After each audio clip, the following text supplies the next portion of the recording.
பேசுவதற்கு தான் பயப்பட வேண்டும். உண்மையை பேசுவதற்கு ஏன் பயப்பட வேண்டும்? சாகும் முன்பே செத்துவிட விரும்பவில்லை. இது டெல்லி ஜந்தர் மந்தர் போராட்டத்தில் கலந்து கொண்ட ஒரு நடிகரின் வார்த்தை.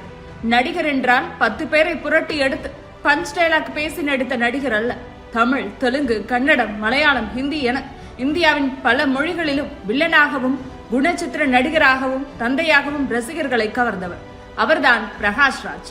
கடந்த சில ஆண்டுகளாகவே பிரகாஷ் ராஜின் சினிமாவை விட அவருடைய அரசியல் கருத்துக்களை அதிகம் பேசப்பட்டு வருகின்றன. குறிப்பாக பாஜக அரசுக்கு எதிராக தொடர்ந்து குரல் கொடுப்பவர் என்ற அடையாளத்தை பெற்றுள்ளவர் என்பதால் அவருடைய பல கருத்துக்களுக்கு ஆதரவும் எதிர்ப்பும் ஒரு சேர எழுவதுண்டு. அந்த வகையில் சமூக ஊடகங்களில் கவனம் பெற்று வருபவராக பார்க்கப்படும் பிரகாஷ் ராஜ் டெல்லி ஜந்தர் மந்தர் போராட்டத்தில் கலந்து கொண்டுள்ளதன் மூலம் அவர் மீதான கவனம் இன்னும் அதிகமாகி இருக்கிறது. யார் இவர்?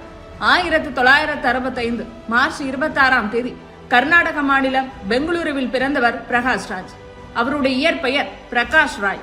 கன்னட நாடக மேடைகளில் தன்னுடைய பயணத்தை தொடங்கிய அவர் சின்னத்திரை தொடர்களில் நடித்துக் கொண்டிருந்தார்.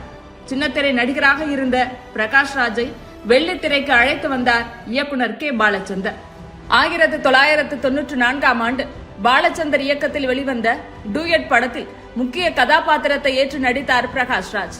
அப்படி அவர் தமிழுக்கு அறிமுகமான போதுதான் பிரகாஷுக்கு பின்னால் இருந்த ராய் என்பதை ராஜ் என்று மாற்றினார் இயக்குனர் கே பாலச்சந்தர்.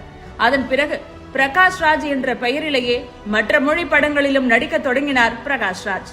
உயரமான தோற்றம், கம்பீரமான குரல், கூர்மையான பார்வை, இயல்பான உடல் மொழி ஆகியவை பிரகாஷ் ராஜை வில்லன் கதாபாத்திரங்களுக்கு மிகவும் பொருத்தமான நடிகராக மாற்றின. அவர் நடித்த பல படங்களில் ஹீரோவை விட அவருடைய வில்லன் கதாபாத்திரங்களே அதிகம் பேசப்பட்டிருக்கின்றன. பல முறை கதாநாயகனுக்கு நிகரான கைத்தட்டலையும் ரசிகர்களின் பாராட்டையும் பெற்றிருக்கிறார். தமிழில் கில்லி, சிவகாசி, போக்கிரி, சிங்கம் போன்ற படங்களில் அவருடைய வில்லன் நடிப்பு ரசிகர்களை பெரிதும் கவர்ந்திருக்கிறது. வில்லன் மட்டுமல்ல, தான் ஒரு சிறந்த குணச்சித்திர நடிகர் என்பதையும் அபியும் நானும் மொழி உள்ளிட்ட படங்களின் மூலமாக நிரூபித்து காட்டியிருக்கிறார். வில்லன் கதாபாத்திரமாக இருந்தாலும் சரி, குணச்சித்திர நடிகராக இருந்தாலும் சரி, தன்னுடைய தனித்துவமான நடிப்பால் தேசிய விருதுகள் உட்பட பல விருதுகளையும் அவர் வென்றுள்ளார். சினிமாவை தாண்டி பிரகாஷ் ராஜ் அரசியல் பேசவும் சமூக கருத்துக்களை பேசவும் முக்கிய காரணமாக இருந்தது ஒரு சம்பவம். கன்னட வார இதழான லங்கேஷ் பத்திரிகையின் ஆசிரியராக இருந்தவர் கௌரி லங்கேஷ். இந்துத்துவா கொள்கைகளுக்கு எதிராக தொடர்ந்து குரல் கொடுத்து வந்தவர்.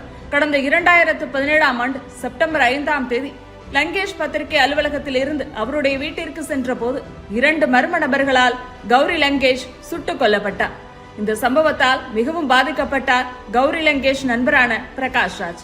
கௌரியின் கொலைக்கு காரணம் தெரியும், இதற்கு பின்னால் யார் இருக்கிறார்கள் என எல்லோருக்கும் தெரியும். கொலையாளிகளை காப்பாற்றி வருவதும் அவர்கள்தான். ஆனால் உண்மை ஒரு நாள் வெளிவரும், நீதி வென்றே தீரும் என்று முழக்கமிட தொடங்கியவர் அதன் பிறகு அரசியல் கருத்துக்களை பதிவிட தொடங்கினார். ஜஸ்ட் ஆஸ்கிங் என்ற ஹேஷ்டாகில் சமூக வலைதளத்தில் மத்திய அரசை கேள்வி கேட்க ஆரம்பித்தார் பிரகாஷ் ராஜ். குடியுரிமை திருத்த சட்டம், தேசிய குடிமக்கள் பதிவேடு, விவசாயிகள் போராட்டம், மணிப்பூர் கலவரம், மதவெறுப்பு சம்பவங்கள் உள்ளிட்ட பல விவகாரங்களில் பாஜக அரசுக்கு எதிராகவும் மோடிக்கு எதிராகவும் வெளிப்படையாக கருத்துக்களை தெரிவித்திருக்கிறார். 2019 மக்களவைத் தேர்தலில் பெங்களூரு மத்திய தொகுதியில் சுயேட்சையாக போட்டியிட்டு தோல்வியை தழுவினார் பிரகாஷ் ராஜ். தன்னுடைய அரசியல் கருத்துக்களை வெறும் சமூக வலைதளங்களோடு நிறுத்திவிடாமல் களத்திலும் பல போராட்டங்களில் பங்கெடுத்துள்ளார். அந்த வகையில் CAA NRCக்கு எதிர்ப்பு தெரிவித்து நடந்த ஆர்ப்பாட்டங்கள், விவசாயிகள் போராட்டம், மணிப்பூர் வன்முறைக்கு எதிரான கண்டனங்கள், மத நல்லிணக்க கூட்டங்கள் என நேரடியாக பலவற்றில் கலந்து கொண்டு தன்னுடைய ஆதரவை தெரிவித்துள்ளார். திமுக பாஜகவுக்கு எதிராக இருப்பதால் தமிழகத்தில் திமுக அரசின் சில கொள்கைகளுக்கு வெளிப்படையாகவே ஆதரவும் தெரிவித்துள்ளார் பிரகாஷ் ராஜ். மொழிக் கொள்கை, மதச்சார்பின்மை, சமூக நீதி போன்ற விவகாரங்களில் திமுகவின் நிலைப்பாட்டை பாராட்டியும் பேசியிருக்கிறார். விஜயுடன் பல படங்களில் நடித்தவர் என்ற அடிப்படையில் விஜயின் அரசியலை வரவேற்றவர் அவர் குறித்த விமர்சனத்தை தவிர்ப்பார் என்று எதிர்பார்க்கப்பட்டது. ஆனால் எல்லோரும் நினைத்ததற்கு நேர்மாறாக 2026 தேர்தல் பரப்புரையில் வெளிப்படையாகவே விஜயை விமர்சனம் செய்ய தொடங்கினார் பிரகாஷ் ராஜ். தமிழ்நாட்டிற்கு திராவிட மாடல் வேண்டுமா அல்லது அடிமை மாடல் வேண்டுமா, சினிமா மாடல் வேண்டுமா? சினிமாவில் ஒரே படத்தில் டாக்டராகவும் இன்ஜினியராகவும் முதலமைச்சராகவும் ஆக முடியும். ஆனால் அரசியலில் அப்படி முதல்வராகிவிட முடியுமா? யார் அரசியல் பேச வேண்டும்? என்னுடைய அளவிற்கு அரசியல் பேசியிருக்கியா நீ? தமிழ்நாட்டு மக்களுக்கு, மொழிக்கும் தன்மானத்திற்கும் பிரச்சனை ஏற்பட்ட போது போராட்ட களத்திற்கு வந்திருக்கிறாயா? சினிமாவில் திறமையை பார்த்து மக்கள் வைத்துள்ள அன்பை அரசியலுக்கு பயன்படுத்துகிறார். நடிகரை பிடித்தால் விசில் அடிக்கலாம், ஆனால் நாட்டை கொடுக்க முடியுமா? நாட்டை கொடுக்க கூடாது. சினிமா வேறு, அரசியல் வேறு என்று விஜயை விமர்சித்து பேசியிருந்தார் பிரகாஷ்ராஜ். அவருடைய இந்த பேச்சு சமூக வலைதளங்களில் அதிகம் கவனம் பெற்றது. இப்படியான நிலையில்தான் டெல்லி ஜந்தர் மந்தர் போராட்டத்தில் கலந்து கொண்டுள்ளார் பிரகாஷ்ராஜ். வெறுமனே ஊரில் இருந்து கொண்டு தொலைவில் நிற்பதை விட இடத்திற்கே நேரில் சென்று நிலவரத்தை பார்க்க வேண்டும் என்று நினைத்ததால் டெல்லிக்கு சென்று என்று சொன்னவர், ஊடகங்களோ தர்மேந்திர பிரதானின் பதவி விலகல் மற்றும் வினாத்தாள் கசிவு குறித்து பேசினாலும் ஒட்டுமொத்தமாக நரேந்திர மோடியின் 12 ஆண்டு கால ஆட்சி முறைக்கு எதிரான ஒரு மிகப்பெரிய கண்டன குரலாக இந்த டெல்லி போராட்டம் வெடித்துள்ளது. போராடும் இளைஞர்களை தேச விரோதிகள் போல சித்தரிக்கும் கேவலமான போக்கை அரசாங்கம் உடனடியாக மாற்றிக்கொள்ள வேண்டும். எதிர்கட்சிகளோ அல்லது வேறு அமைப்புகளோ நடத்தும் போராட்டங்களை விட இந்த இயக்கம் எந்த ஒரு அரசியல் கட்சிக்கும் சார்பற்றது.